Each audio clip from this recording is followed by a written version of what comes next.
Salam damai saudara, apa kabar? Saya Pendeta Riani Suharja dari GKI Pondok Indah. Hari ini Kamis 22 September 2022, kita akan bersama-sama belajar sebuah judul renungan pelayanan kasih dari 2 Korintus 8 ayat 8 sampai 15.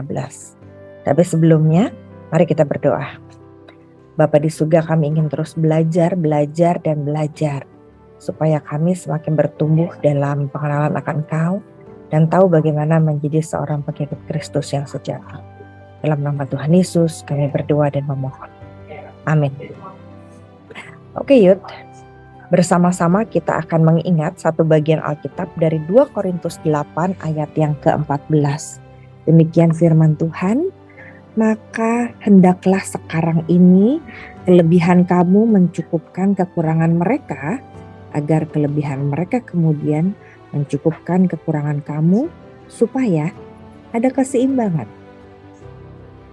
Coba kita ingat-ingat teman-teman, apa yang akan kita lakukan kalau kita menjumpai atau dijumpai oleh seseorang, teman, atau siapapun itu yang sedang bergumul, entah karena dia kelaparan, karena berduka, karena orang tuanya sakit, karena dia tidak punya uang, atau karena di PHK.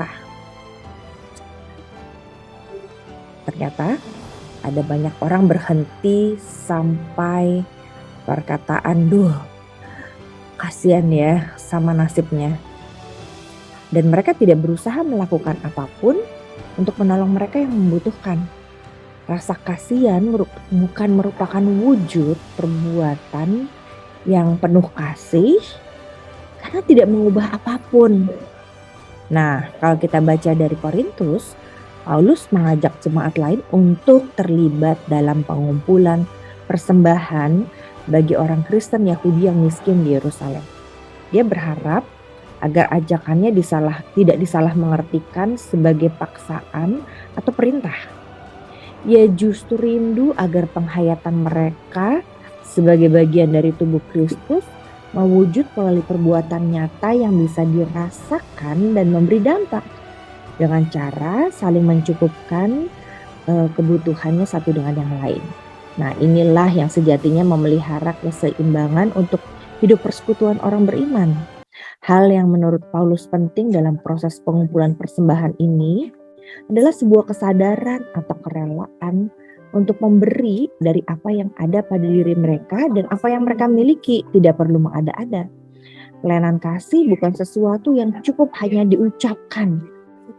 Ia harus dikerjakan secara nyata dengan kesungguhan hati. Nah, Yud, untuk menyatakan kasih dalam perbuatan memang bukan hal yang mudah ya untuk dilakukan. Di dalamnya ada usaha, pengorbanan, kerelaan, termasuk berdoa juga loh. Niat, kebesaran hati, kesadaran, bahkan sampai kita harus memberikan yang terbaik, yang baik yang kita miliki.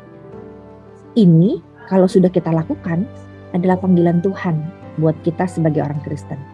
Bukan paksaan, bukan kewajiban.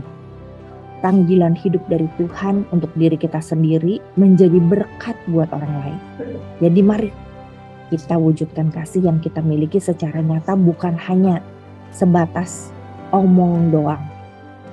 Pertanyaannya, kenapa sih Paulus melibatkan jemaat dalam pengumpulan persembahan? Coba kita bayangkan kalau itu terjadi juga di gereja kita atau di rumah kita. Yang kedua, apa sih yang menghalangi kita mewujudkan kasih itu? Yuk kita doakan. Bapa di surga, kami ingin menyatakan kasih bukan hanya melalui kata-kata, tetapi melalui doa dan perbuatan. Kami berdoa berikan hikmat-Mu, kalau saatnya nanti kami akan berkorban, kami harus melakukan sesuatu yang keluar dari zona nyaman kami, tetap berikan sukacita dan damai-Mu supaya kami tahu bahwa kami sedang terus menjalani panggilan Tuhan yang mulia itu. Berkati kami, tolong kami supaya bisa mengalaminya, agar sukacita surgawi menjadi nyata di hati kami. Dalam Kristus kami memohon. Amin. Tuhan memberkati. Jikalau teman-teman mendapatkan berkat melalui firman Tuhan ini, segera bagikan kepada sebanyak-banyaknya kaum muda. Kasih Tuhan menyertai.